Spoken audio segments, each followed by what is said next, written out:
Sekarang anda dengan Fin Jamal, terbang tunduk biar terbang tinggi. Jangan lupa rumput di bumi biar kita sentiasa merendah diri. Jumpa esok sehingga itu. Assalamualaikum warahmatullahi wabarakatuh.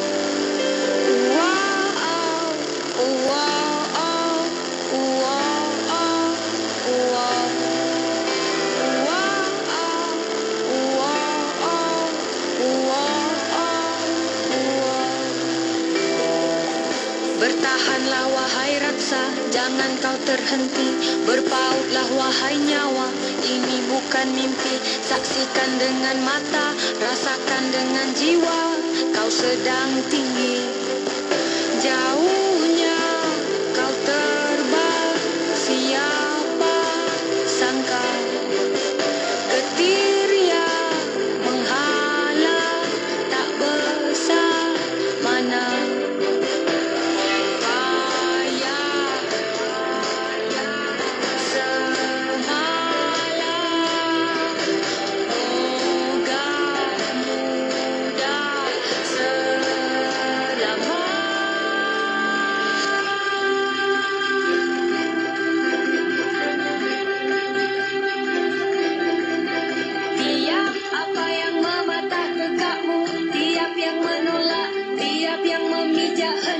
Biar di belakangmu, jangan dikenang, moga dibuang dendam dan sayu.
Kim FM, inspirasi utama Anda.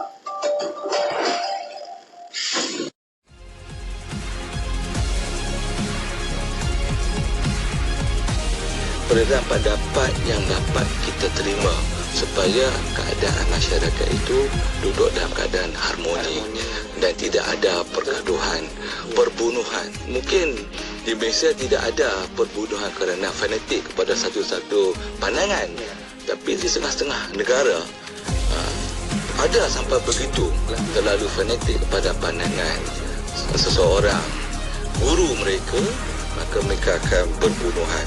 Jadi itulah buat permulaan dahulu Syafiq yang boleh saya kongsikan. Jelaskan doktor, bagaimanakah hari ini Islam itu sendiri?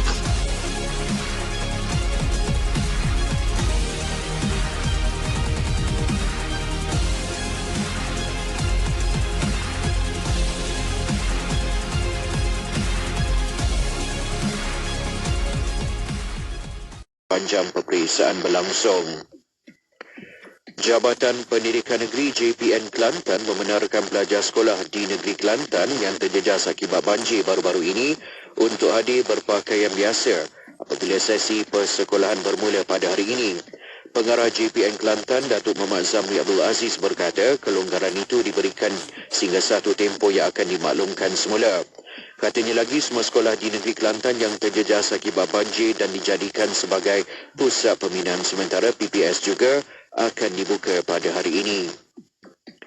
Kerajaan Negeri Johor mempertimbangkan untuk menyediakan kediaman bagi pelajar dari Negeri Johor yang kini melanjutkan pengajian di Jordan seperti di Mesir untuk membantu meringankan lagi beban mereka memandangkan kos sara hidup yang semakin meningkat. Bercakap kepada pihak media selepas majlis Batu Pahat berselawat di Masjid Jamik Taman Sri Sulong di Batu Pahat Johor, Pengerusi Jawatankuasa Ahliwal Agama Islam Negeri Johor, Muhammad Farid Muhammad Khalid berkata, permintaan itu telah disampaikan pelajar terlibat semasa lawatannya ke negara berkenaan baru-baru ini dan perbincangan awal telah pun bermula. Muhammad Farid juga berkata sebelum ini pihak kerajaan negeri menyewa 2 bangunan di Mesir yang akan dijadikan sebagai asrama yang bakal menempatkan sejumlah 354 pelajar di bangunan yang telah dibaik pulih itu dengan kos sebanyak 8.4 juta ringgit. Sekian saja berita IKIM FM untuk edisi 10 pagi ini. Assalamualaikum warahmatullahi wabarakatuh dan teruskan kesetiaan anda bersama IKIM FM, inspirasi utama anda. Laporan berita tadi dari sumber bernama. Mari rebut peluang berwakaf kerana wakaf itu memberikan pahala berterusan. Bersama sertai program wakaf buku IKIM untuk diberikan kepada mereka yang memerlukan. Program ini memberi manfaat kepada pihak-pihak yang memerlukan buku-buku ilmiah seperti perpustakaan awam, perpustakaan sekolah tahfiz, perpustakaan universiti, pusat sumber masjid dan lain-lain. Sekiranya anda berminat untuk menyertai program wakaf buku IKIM ini, hubungi atau WhatsApp 011-5769-5400 untuk tahu kaedahnya. Kapsul Masa.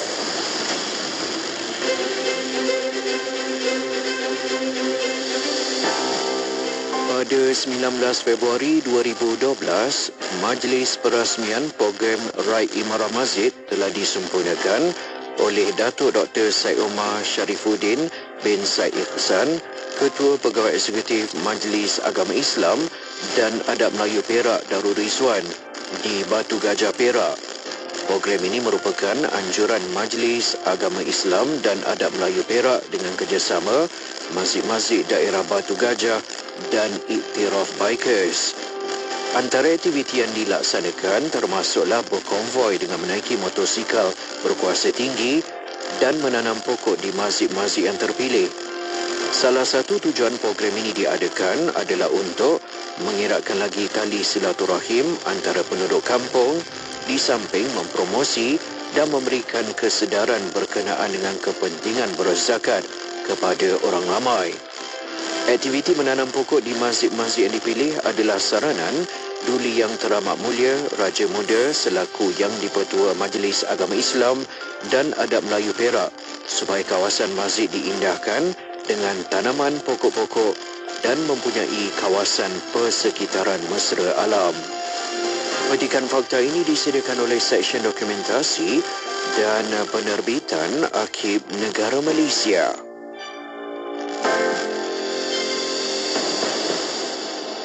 Wow! Did you get a new car? Yeah, is it nice? It sure is. Now we can go for a ride with the kids. How about we go for a ride now? Hey, don't you need to put on your seatbelt? It's okay, it's just nearby. Come sit on my lap, my cute little daughter. Put on a seatbelt and use the children car seat. Pandu cermat, sampai selamat. This public service announcement is brought to you by Road Transport Department, Malaysia. Astaghfirullahal-azim alladzi la ilaha illa huwal hayyul qayyum wa atubu ilayh. Astaghfirullahal-azim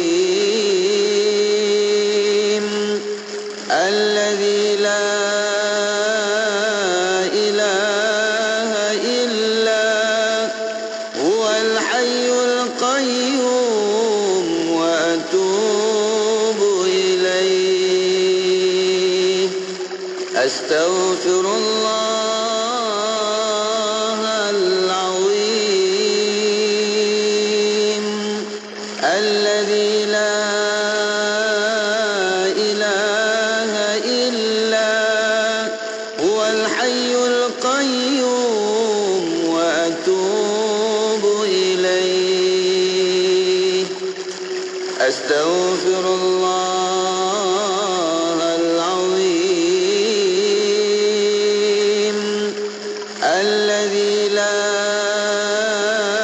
إله إلا هو الحي القيوم وأتوب إليه أستغفر الله العظيم الذي لا إله إلا هو الحي القيوم وأتوب إليه أستغفر الله العظيم Aku memohon keampunan daripada Allah, Tuhan yang Maha Agung. Tiada Tuhan yang disembah melainkan Dia. Dia hidup, bangun dengan sendirinya, dan aku bertaubat kepada-Nya.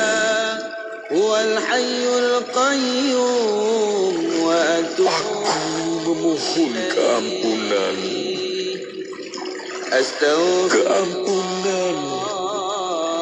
daripada Allah,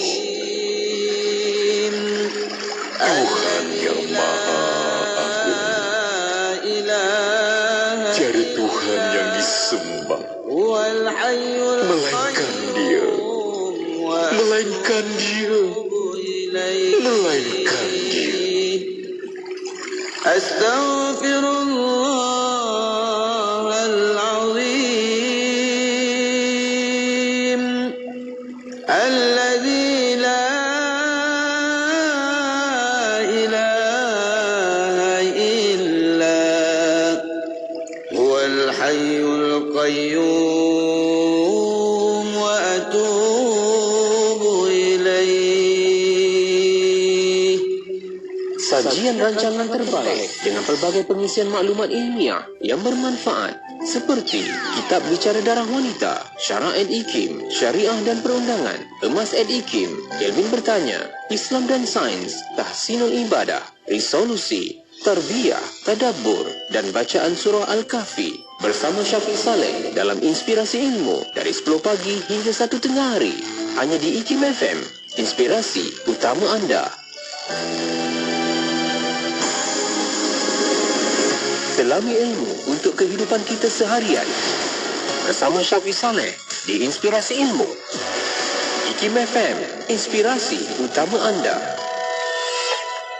Ikim FM, inspirasi utama anda. Assalamualaikum warahmatullahi wabarakatuh. Saya Syafiq Saleh. Saya buka tirai pertemuan bagi edisi hari ini, Selasa pagi 2 Januari 2024.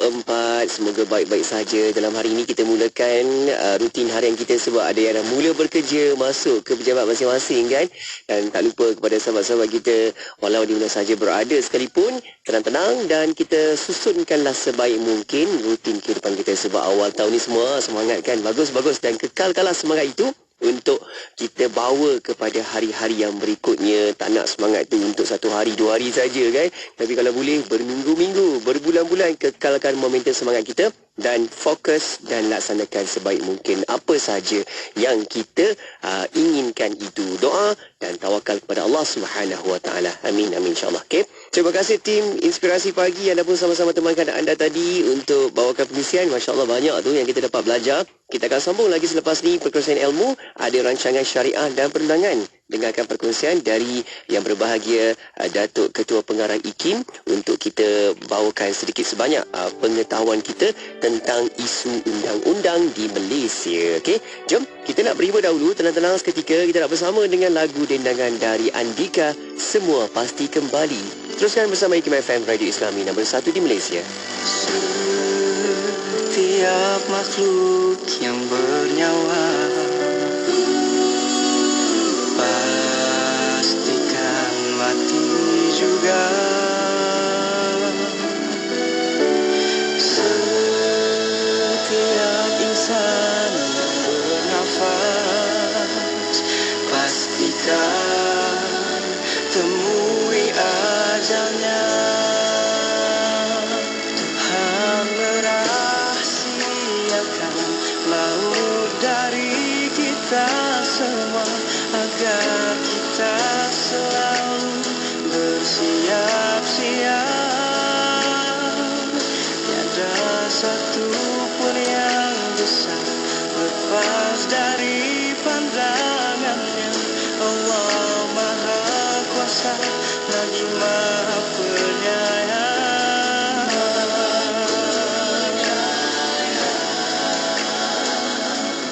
Bismillah tawakkaltu ala Allah, la haula wa la quwwata illa billah. Dengan nama Allah ku berserah kepadamu, ku pasrahkan hidup matiku untukmu.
Hidup yang kau beri, semoga diri ini menjadi lebih berarti.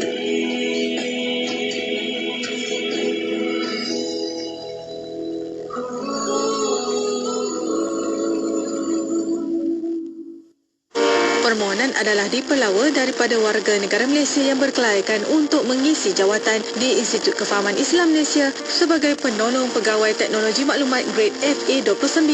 Jawatan adalah bertaraf kontrak 1 tahun hingga maksimum 3 tahun sebelum dipertimbangkan ke jawatan tetap. Memiliki sijil dalam bidang teknologi maklumat, pemprosesan data atau diploma dalam bidang sains komputer atau teknologi maklumat yang ditiraf oleh IKIM, politeknik tempatan atau pengajian tempatan yang setaraf dengannya. Mempunyai pengalaman dan pengetahuan yang baik dalam bidang rangkaian dan keselamatan ICT. Antara bidang tugas dan tanggungjawab utama ialah membantu pegawai teknologi maklumat mengawal selia dan menyelenggara peralatan dan sistem berkaitan akses, rangkaian dan keselamatan ICT IKIM serta memastikan keselamatan ICT terkawal dengan melaksanakan pemantauan dan aktiviti pencegahan kepada sistem dan rangkaian. Kemukakan permohonan anda kepada Unit Modal Insan sebelum atau pada 2 Januari 2024. Penyampai berkaliber. Sejak hari Isnin, Kepada anda, saya dan juga Pengisian bermutu.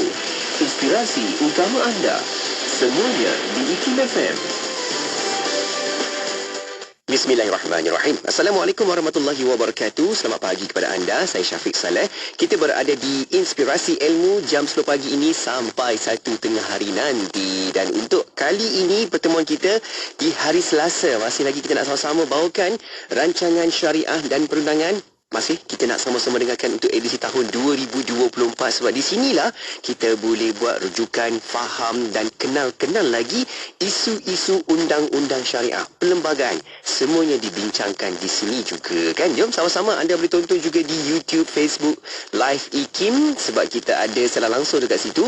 Boleh sama-sama hantarkan soalan pertanyaan juga dah pun kita aktifkan talian WhatsApp kita 011 29 004 004 ataupun letakkan juga komen anda, soalan anda, pandangan anda di bahagian ruangan komen di Facebook Live juga di YouTube Live IKIM. Okey, menerusi perkongsian kita yang pertama, slot untuk syariah perundangan untuk tahun 2024. Jom nak sama-sama hayati perbincangan ilmu kita dengan yang berbahagia Profesor Madya Datuk Dr. Muhammad Azam bin Muhammad Adil, Ketua Pengarah Institut Kefahaman Islam Malaysia IKIM yang dapat ada bersama kita dekat konti Radio IKIM FM. Assalamualaikum Datuk. Assalamualaikum Abang Syafiq. Abang baik. Selamat tahun baru 2024. Itulah sat je tu kan. Masa itu berlalu kan dengan begitu pantas dan baru saja kita pun dalam masa beberapa hari melepasi 2023 kan Datuk. Ya. Jadi macam mana Datuk dalam persiapan 2024 ni kita dekat IKIM ni kan kita pun mesti nak sama-sama dapatkan kan laluannya macam mana. Bercakap tentang 2024, I think radio sendiri sudah buat satu penjermaan semula mulai semalam kan dengan IKIM FM dengan tagline inspirasi utama anda. Betul. Dan segmen pagi ini bersama Syafiq pun inspirasi ilmu ya, kan? betul. Itu saja, itu dari sudut radio. Kalau dari sudut keseluruhan IKIM, kita sedang melaksanakan dan merancang apa yang telah kita letakkan untuk 2024 lah, untuk mengangkat apa yang telah kita laksanakan. Objektif utama penubuhan IKIM itu kita tak boleh lari, iaitu memberi kefahaman Islam yang benar, yang sahih, yang pertengahan, yang wakil, yang realiti, yang menyantuni, melihat pada perspektif di Malaysia dalam aspek itu kepada orang Islam dan orang bukan Islam. Bagaimana kita nak merapat kehubungan sesama orang Islam, dan merapat kehubungan antara orang Islam dan orang bukan Islam dalam konteks yang sama.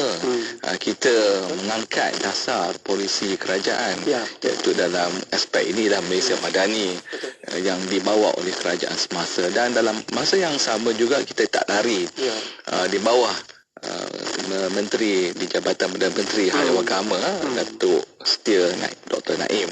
Dia memperkenalkan di transformasi Falah yang juga mengambil daripada Malaysia Madani yang IKIM juga akan mencadangkan beberapa program aktiviti yang mempunyai impak yang tinggi pada 2024 untuk mereka membawa masuk dalam perancangan untuk 2024. Dari aspek penerbitan kita, saya nampak lebih daripada seperti dalam, kalau ikut lampuratanya kita dalam 15-20 judul penerbitan. So tahun ini juga merupakan tahun yang sibuk bagi penerbitan program. InsyaAllah kita akan ada program secara berkala dalam dan luar negara yang mempunyai kaitan bersifat lokal dan juga bersifat international.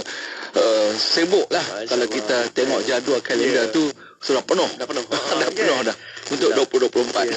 Itulah sebenarnya peranan IKIM sendiri kan, sentiasa untuk memberikan apa yang terbaik, mesejnya, infonya, dakwahnya di situ mengikut saranan apa yang ditetapkan, maklumannya, secara laluannya, semua yang kita ada di situ adalah secara kebersamaan kita kan, untuk memastikan negara kita ni penuh keharmoniannya, keamanannya kan. Masya-Allah. Satu perkara saja saya nak berkongsi dengan Syafiq dengan para pendengar dan penonton IKIM FM lah. Saya dah tahun ketiga lah. Sebagai ketua pengarah. Sekejap kan. Sat je kan. Macam tak rasa orang kata apa, masa tu berlalu kan. Allahu Akbar. 3 tahun dah Datuk Akbar kan. Kejap je masa. Tapi alhamdulillah sebenarnya banyak lagi perancangan yang kita dah susun kan. Moga-moga tercapai dengan baik dan dipermudahkan oleh Allah Subhanahu Wa Taala insya-Allah. Kan Datuk, terima kasih juga Datuk sebab sama-sama pimpin kami kat sini, berikan direction dan berikan juga hala tuju IKIM. Dan saya kira follow IKIM pun ramai dah memang sedari, memang IKIM sekarang ni dah peringkat international ni, merata pergi ke luar negara juga untuk kita nak sampaikan mesej peranan IKIM tu sendiri. Tahniah insya-Allah. Alhamdulillah kita mau bersemangat. Doakan kami juga daripada para pendengar kita untuk sama-sama kita semangat bangunkan apa saja dakwah Islam itu dengan sebaik mungkin. InsyaAllah, amin. Okey, Datuk, jom kita nak teruskan lagi untuk bincang kita. Pada kali ini kita nak sambung lagi dalam pertemuan kita syariah dan perundangan. Untuk kali ini kita nak bincang tentang isu bolehkah suami goda isteri orang. Ni soalan ni agak orang kata apa, macam panas pun memang panas lah kan. Memang panas lah. Tapi kita kena harmonikan dan kena faham betul-betul pecahan dia, laluannya dan mengikut spesifikasi undang-undang. Silakan Datuk. Okey. Ya. Untuk kalau kita tengok dalam soalan inilah, bolehkah suami goda isteri orang? Ini sebenarnya dia berkaitan rapat dengan keputusan yang dibuat oleh Mahkamah Persekutuan baru-baru ini pada 15 Disember berkenaan dengan hal ini. Tapi sebelum saya pergi kepada intipati dan juga kupasan secara ringkas, masa pun tidak banyak pada kita dalam kes ini, kita kena fahamlah dalam sistem demokrasi raja perperlembagaan, kita ni inherit daripada sistem kita panggil separation of powers, iaitu pengasingan kuasa. Kita ada apa dipanggil sebagai eksekutif, iaitu yang diketuai oleh Perdana Menteri yang mempunyai kepala dia, iaitu yang dari Pertuan Agong di bawah perkara 39 Perlembagaan Persekutuan. Kemudian kita ada legislatif, iaitu para pembuat undang-undang. Yang ini disebut kalau dalam perlembagaan di bawah perkara 44. Ini bagi parlimen, dan kita tahu parlimen kita ada Dewan Rakyat dan Dewan Negara. Di peringkat negeri kita ada Dewan Undangan Negeri. Okey. Kemudian dalam satu lagi iaitu legislatif, iaitu judiciary, iaitu kehakiman. Kehakiman inilah yang diperuntukkan di bawah perkara 1211. Dan dalam hal ini kita ada dua dari mahkamah, dan setengah-setengah tempat di Sabah dan Sarawak kita ada satu lagi dipanggil Mahkamah Adat. Sebenarnya kalau ikut tiga lah. Kita ada Mahkamah Sivil, kita ada Mahkamah Syariah, dan kita ada Mahkamah Adat. Okey. Dalam konteks ketiga-tiga ini dia berperanan untuk apa? Untuk check and balance. Dia tidak beri semua kepada eksekutif.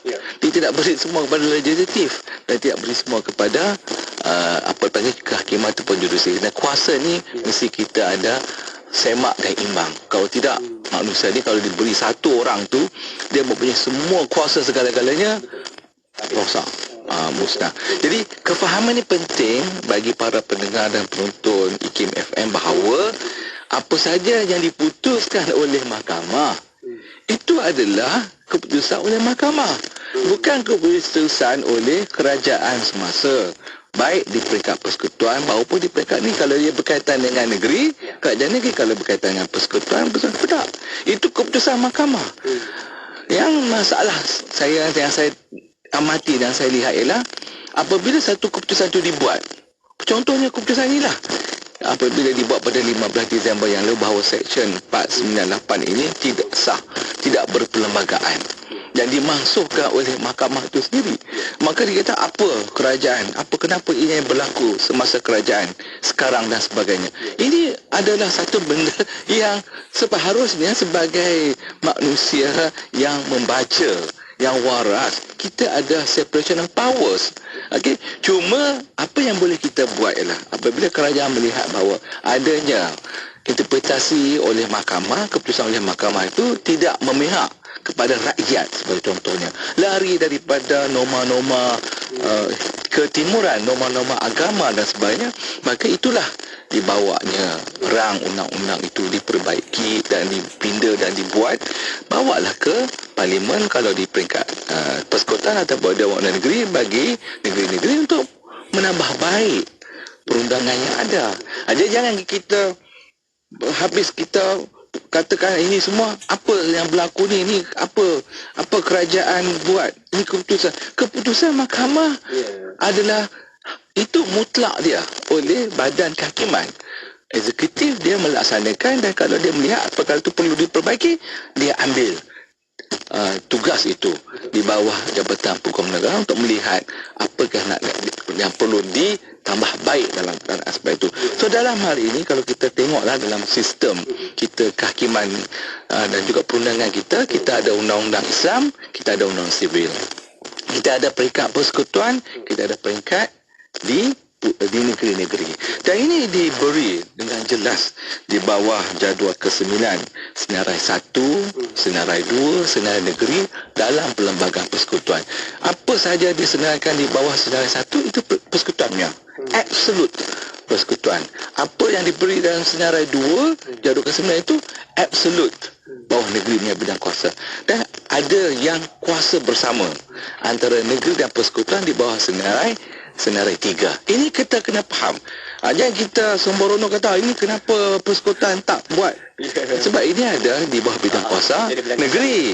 Ada juga yang di bawah bidang kuasa yang bersama, yang sama-sama boleh dibuat. Jadi saya nak ambil contoh dalam masa yang sedikit ini, bagaimana kalau kita melihat kes-kes yang pernah berlaku di mana ada peruntukan percanggahan antara undang-undang yang ada di persekutuan dan juga undang-undang yang ada di negeri. Saya ambil contoh umpamanya, kalaulah undang-undang jenayah umum yang bersifat persekutuan yang diletakkan di bawah kanun kesesaan ataupun penal code, umpamanya mencuri, merompak, merogol, membunuh, itu memang dah ada dalam penal code, dalam kanun kesesaan, maka itu kita tak boleh ambil dan masukkan di bawah Dewan Undang Negeri, di bawah kuasa enactment negeri-negeri untuk kita nak buat pula satu enactment baru berkenaan dengan mencuri, berkenaan dengan merompak, berkenaan dengan merogol, berkenaan dengan membunuh. Kecuali kita pindakan, ini adanya eksekutif di bawah AGC, Jabatan Peguam melihat kalau perlu nak buat, bawanya ke Parlimen di Dewan Rakyat, kemudian dah pergilah bacaan pertama, bacaan kedua, bacaan ketiga, kemudian bawa pula ke Dewan Negara, dan selepas diluluskan barulah dia dapatkan perkenaan yang dipertuan agama, maka boleh dibuat. Itu kalau nak dibuat pindaan, nak dimasukkan di bawah senarai 3, katalah sebegitu. Jadi ada contoh-contoh yang saya nak sebut. Contoh pernah berlaku bagaimana Dewan Undangan Negeri Kelantan dia memperkenalkan enactment jenayah syariah 2 Kelantan yang memasukkan pindaan 1995, memasukkan beberapa perkara yang saya sebut ni, mencuri, merompak, membunuh dan sebagainya di bawah negeri. Dia tak boleh laksana sebab itu bercanggah dengan perlembagaan yang sedia. Bolehkah nak buat? Ini saya kata boleh dengan kita pindah perlembagaan ini, masukkan di bawah senarai 3. Saya tak kata tak boleh, tapi nak buat ini bukan sebarang pergi je ke Parlimen buat, sebab ini bidang kuasa di bawah agama. Undang-undang Islam ni ketuanya siapa? Agama Islam ketuanya siapa? Raja-raja dan sultan.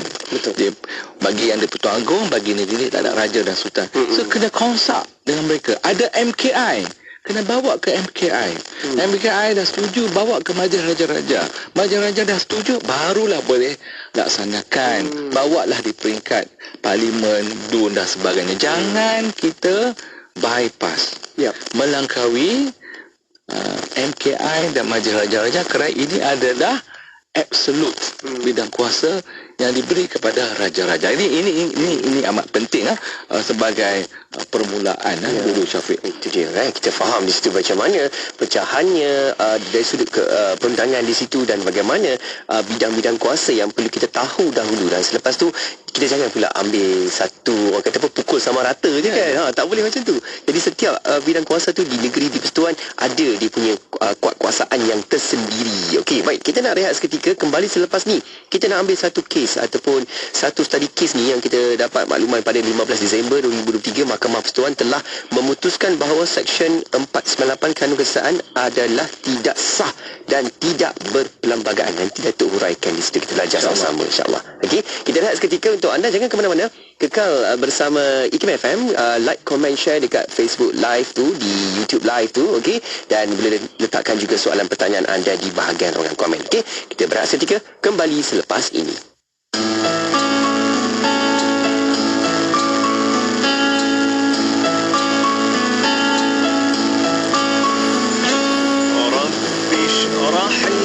صدري ويسر لي أمري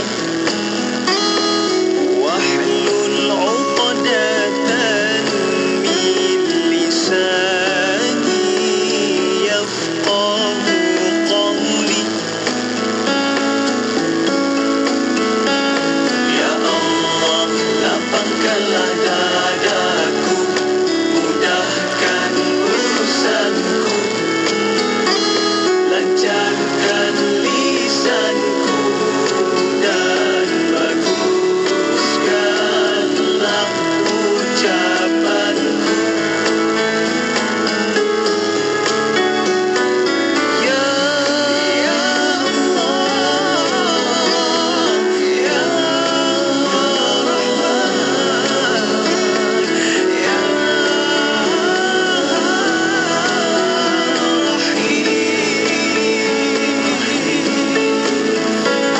Ya رب اشرح لي صدري ويسر لي أمري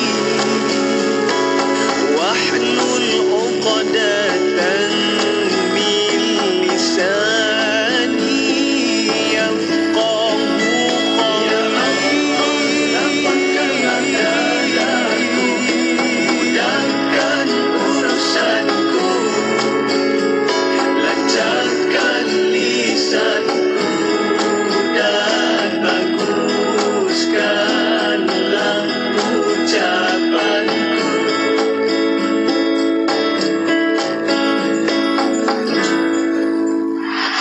Stream Radio IKIM di mana sahaja anda berada. Layari laman web www.ikim.my atau muat turun aplikasi Radio IKIM di Google Play Store dan Apple App Store. Terkini, Radio IKIM turut boleh didengari menerusi aplikasi Audio Plus dan MyTV mana-mana. Muat turunnya sekarang menerusi Google Play Store, Apple App Store dan Huawei Apps Gallery. Allahumma salli ala Sayyidina Muhammad wa ala alihi wa sahbihi wa barik wa salim. Masih lagi bersama saya Syafiq untuk pertemuan di Inspirasi Ilmu. Kita ada rancangan syariah dan perundangan.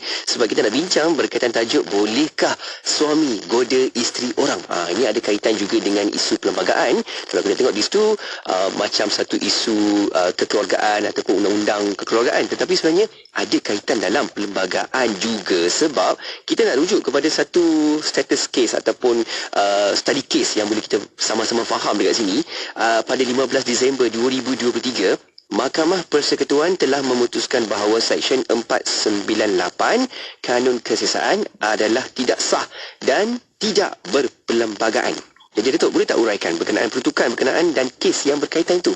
Okey, baik, terima kasih Syafiq, para pendengar dan penuntut IKIM FM. Sebelum saya nak menjawab kupasan sedikit tentang kes yang berkenaan dengan apa yang dipanggil sebagai keperlembagaan, sama ada berperlembagaan ataupun tidak. Mahkamah Persekutuan dah sebut dah. Seksyen 498 Kanun Keseksaan ni tidak berperlembagaan. Cuma dalam aspek undang-undang, apabila kita cerita tentang, dia tanya, dia punya tajuk kita ni agak kecil, bolehkah suami goda isteri orang? Ada orang tanya, boleh tak isteri goda suami orang? Kan dia pusing balik. Dia pusing balik. Macam mana tu? Tapi sebenarnya ini bukanlah kali pertama Mahkamah Persekutuan ataupun Mahkamah Sivil membuat keputusan bahawa sesuatu peruntukan dalam Kanun Keseksaan ataupun di bawah undang-undang lain itu tak sah, tak berperlembagaan. Banyak dah kes. Cuma macam mana kita nak ambil iktibar apakah eksekutif dan legislatif perlu buat. Kalau saya ambil contoh sebagai kita dah bincang sebelum ini dah kes Iki Putra yang diputuskan oleh Mahkamah Persekutuan pada 2021, Mahkamah Persekutuan pun sebelah suara mengatakan bahawa Seksyen 28 Elemen Jenayah Syariah Negeri Sembilan, Negeri Selangor 1995 adalah tidak berperlembagaan dan tidak sah. Sebab dia kata dia telah mengambil apa dipanggil bidang kuasa persekutuan, kerana kuasa utama yang diberi iaitu primary power itu tidak diberi kepada Dewan Undangan Negeri, dia hanya diberi kepada parlimen di persekutuan. Begitu juga kalau kita tengok dalam umpamanya kes Muhammad bin Daud lawan kerajaan Malaysia pada tahun 88. Pada masa itu juga diputuskan Seksyen 298A Kanun Keseksaan diisytiharkan terbatal dan tidak sah serta ultravirus dengan perlembagaan persekutuan kerana parlimen telah mengambil bidang kuasa berkaitan dengan undang-undang Islam yang dikhususkan kepada Dewan Undangan Negeri kecuali bagi belah persekutuan. Kalau kes Iki Putra, dia kata Dewan Undangan Negeri tak ada kuasa. So dalam sini dia kata, oh parlimen engkau ambil bidang kuasa Dewan Negeri, ini bukan bidang kuasa engkau. Tengok ni, macam mana mahkamah dia membuat keputusan. Bukan saja kes-kes yang berkaitan di parlimen saja yang dibuat di persekutuan, tapi juga dalam kes-kes yang dibawa oleh Dewan Negeri dan juga kes-kes yang dibuat ataupun undang-undang yang dibuat oleh parlimen, termasuklah kanun keseksaan dan juga undang-undang yang lain. Begitu juga kalau kita tengok dalam tahun 2015, kita ada kes Kerajaan Negeri Sembilan dan 5 yang lain melawan Muhammad Juzali dan 2 yang lain. Iaitu ini berkaitan dengan apa? Iaitu Mahkamah Persekutuan memutuskan bahawa semakan kehakiman mencabar Seksyen 66 Enakmen Jenayah Syariah Negeri Sembilan 1992 tidak mengikut prosedur. Seksyen 66 Enakmen 1992 melarang lelaki memakai pakaian wanita atau berkelakuan seperti perempuan di khalayak ramai. Dan siapa yang melanggar arahan ini, peruntukan ini, dia boleh didenda tidak lebih RM1,000, penjara tidak lebih 6 bulan. Jadi Mahkamah Persekutuan dalam hal ini melihat pada perkara 3-1 itu Islam, agama persekutuan, dan perkara 1A berkenaan dengan bidang kuasa mahkamah syariah serta jadual ke-9 senarai 2 senarai negeri yang mana DUN dianugerahkan kuasa membuat undang-undang bagi menghukum mereka yang melanggar perintah agama Islam. Jadi nampak tak situ, mahkamah dia melihat, dia kata okey, DUN ada kuasa, tapi mungkin dari sudut aspek prosedur pula yang tidak tepat. Begitu juga kalau kita tengok dalam kes-kes di Mahkamah Persekutuan seperti Sulaiman Takrib. Jadi dia Rasul Melayu, ingat tak kes Rasul Melayu, dia mengaku dia Rasul kan, berkenaan dengan ajaran sesat. Kemudian kita juga ada kes mengajar tanpa tauliah. Ada di sini dalam kes ini disebut Fathul Bari, dan alasan mahkamah ialah DUN mempunyai kuasa mengenai undang-undang kesalahan yang melanggar perintah agama. Jadi ada yang mahkamah bersetuju, ada yang mahkamah tidak bersetuju. Jadi Syafiq, balik kepada soalan. Pada 15 Disember ni Mahkamah Persekutuan memutuskan bahawa Seksyen 498 Kanun Keseksaan 1935 adalah tidak sah dan tidak berperlembagaan. Kes ini dia sebenarnya adalah kes yang melibatkan orang bukan Islam, iaitu Lai Handbank lawan pendakwa raya atau public prosecutor. Dan isu ini memang menjadi satu perdebatan hebat di kalangan pengamal undang, kerana walaupun dia ni bukan Islam, sebab masalah dia pada di Islam goda isteri orang. Macam mana goda isi orang kan? Dalam kita sebagai seorang Islam, ini saya ambil satu analogi lah. Dalam hukum syarak, kita belajar daripada kita sekolah menengah lagi, dalam kursus pra-perkahwinan lagi, dalam subjek undang-undang keluarga di peringkat universiti lagi kan.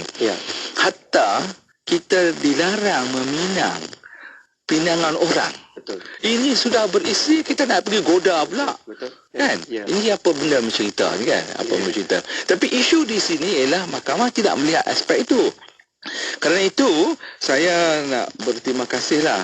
Saya dapat sempatlah merujuk kepada satu komentar yang ditulis oleh Prof. Mahdia Datuk Dr. Wan Ahmad Fauzi bin Hashim.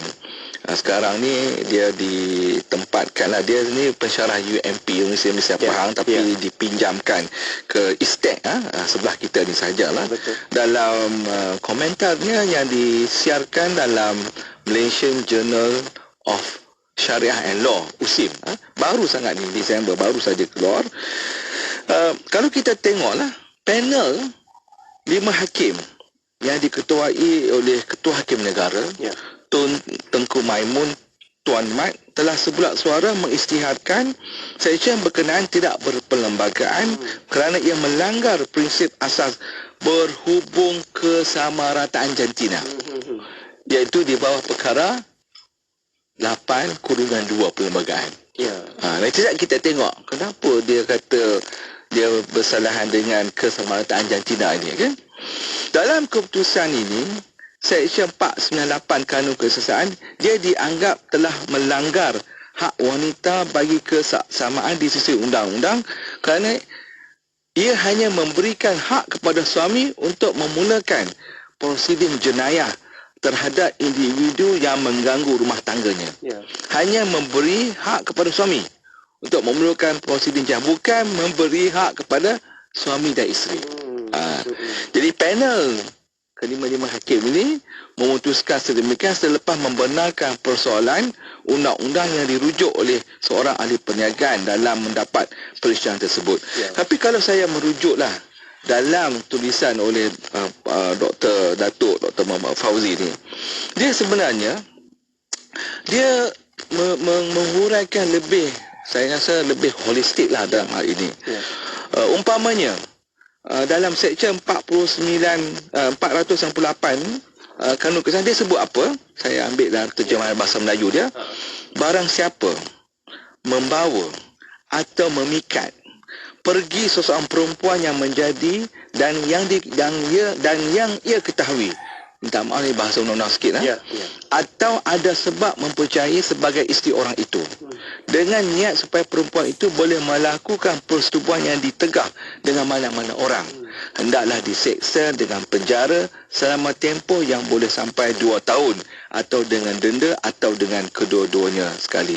Jadi dalam hal ini panel 5 hakim dia merujuk kepada Seksyen 498 Kanun Keseksaan dan juga melihat kepada Seksyen 132 Kanun Prosedur Jenayah ataupun Criminal Procedure Code yang hanya memberikan hak kepada suami untuk melaporkan kesalahan di bawah Seksyen 498. Apa Seksyen 132 CPC menyebut? Ini saya rujuk dalam bahasa Inggeris, saya tak ada dalam bahasa Melayu. Where complaint by husband, no court shall take cognizance of an offence under Section 498 of the Penal Code except upon a complaint made by the husband of the woman. So mereka mengatakan bahawa menghadkan pembelaan terhadap amalan diskriminasi tersebut kepada perkara 8/2. Ini mereka pergi kepada apa yang disebut pada 8/2 ni, iaitu tentang equality dari aspek undang-undang. Apa dia? All person are equal before law and entitled to the equal protection of the law. Kita ni semua sama di sudut undang-undang dan kita dilindungi oleh undang-undang tersebut. Okey, kecuali yang diberi kuasa melalui konstitusi ini, maknanya tidak boleh seorang itu disemesti atas sebab dia sebagai seorang warga negara ke, ataupun agama ke, ataupun bangsa ke, ataupun keturunan ke, ataupun di mana dia dilahirkan, ataupun gender. Ada pengecualian, kecuali. Jadi so dalam hal ini, apa yang saya dapat baca secara ringkas ialah hakim-hakim kelima hakim ni dengan penuh hormat, with due respect, dia hanya melihat kepada peruntukan 498 Kanun Keseksaan, 132 CPC iaitu Kanun Prosedur Jenayah, dan juga Seksyen perkara 8/2 Perlembagaan Persekutuan. Dia tidak melihat dari aspek undang-undang keluarga. Dia hanya melihat pada aspek tersebut. Kerana itu, dalam ini mahkamah tidak merujuk kepada mana-mana pembelaan sedemikian sama ada dalam penghujaan bertulis atau lisan untuk menunjukkan mana-mana peruntukan perlembagaan secara jelas membenarkan diskriminasi atas alasan jantina hanya dalam bentuk yang menurut Seksyen 498.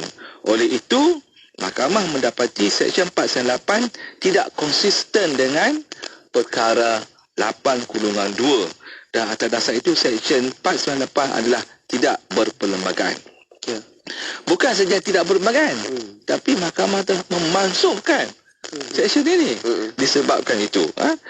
Selanjutnya, mahkamah mentafsirkan prinsip membawa kepada peruntukan perlembagaan ini iaitu dalam perkara 162/6, iaitu mahkamah boleh di bawah perkara 162 meminda undang-undang pra-merdeka. Kita kena ingat kanun kesesatan ini ditawarasi undang-undangnya sebelum merdeka 1935. Ada pindahan-pindahan itu cerita lain. Jadi pada khidmat mahkamah di bawah perkara 162 meminda undang-undang pra-merdeka untuk menjadikannya selaras dengan perlembagaan, tetapi tujuan pelaksanaan itu adalah semata-mata untuk menjadikan undang-undang pra-merdeka tersebut selaras dengan perlembagaan. Maka mahkamah berpendapat proses pindaan di bawah perkara 162/7 dalam erti kata itu tidak boleh memusnahkan atau mencipta semula maksud perundangan di mana undang-undang pra-merdeka digubal. Dengan dilihat dengan cara ini, pindaan kehakiman seperti yang difahami daripada perkara 162/7 tidak sama dengan pindaan perundangan. Jadi tindakan kehakiman dah terhad kepada hanya membawa kepada undang-undang selaras dengan perlembagaan berdasarkan niat asalnya. Jika itu tidak mungkin, maka mahkamah tidak boleh melangkah lebih daripada itu dan meminda undang-undang tersebut.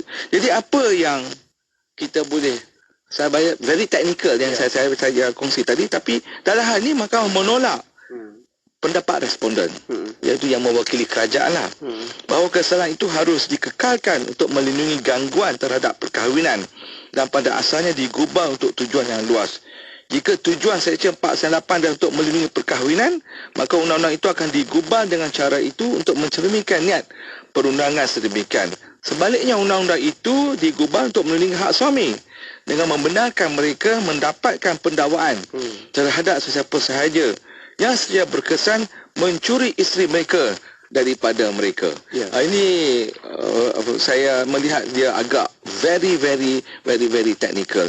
Jadi apa yang saya nampak di sini, yang saya pun bersetujulah dengan Datuk Dr. Wan Fauzi dalam hal ini ialah mahkamah juga kata kalau nak pindah Seksyen 498 ni agak sukar, kerana dia juga tidak akan membawa makna kalau kita tak pindah Seksyen 132 Kanun Prosedur Jenayah. Dan ini merupakan satu undang-undang pra-merdeka, dan kerana itu peruntukan Seksyen 498 itu begitu rumit digubah sehingga memindahnya tanpa mengubah niat perundangan asalnya adalah mustahil. Maknanya pindah pun mahkamah kata adalah mustahil. Cuma ada komen lah daripada saya dan juga daripada Datuk Dr. Wan Fauzi inilah. Kita nampak bahawa kenapa kita tidak melihat bahawa undang-undang manusia itu yang bersifat kepada kontrak, iaitu dalam perkahwinan itu diambil kira sebagai satu panduan. Kerana itu mungkin mahkamah melihat kepada aspek dari sudut keperlembagaan, tapi tidak melihat dari aspek perundangan perkahwinan itu. Itu mungkin mahkamah mempunyai pandangan dalam masa mereka membuat keputusan tersebut.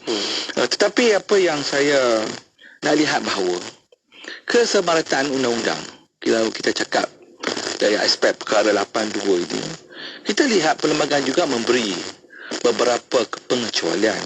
Adanya diskriminasi dari sudut gender equality, dari sudut race, dari sudut agama.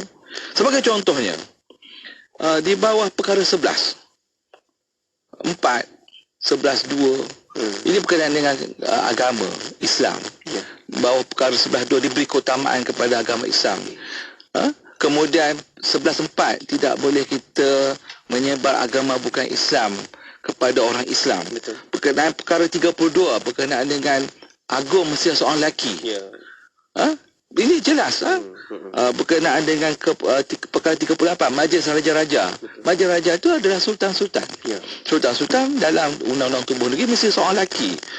Perkara 152 berkenaan dengan bahasa. 153 berkenaan dengan hak-hak keistimewaan diberi pada orang Melayu dan juga Bumi Putra. Dan 181 berkenaan dengan hal ehwal berkaitan dengan kehakiman khas yang diberi kepada raja dan sebagainya. Ini menunjukkan bahawa 181 berkenaan dengan sovereignty of rulers, iaitu privilege dan kuasa yang diberi kepada raja-raja. Ini semua adalah satu diskriminasi dari sudut undang-undang. Perlembagaan ini ada disebut pengecualian tersebut. Maka dalam hal ini pada hemat kamilah melihat hanya bahawa ini bersalahan dengan gender. Satu benda yang mungkin kita perlu tengok lebih dulu. Tapi apa boleh buat, dengan rasa hormat, with due respect, kita menghormatilah keputusan oleh hakim di peringkat Mahkamah Persekutuan tersebut.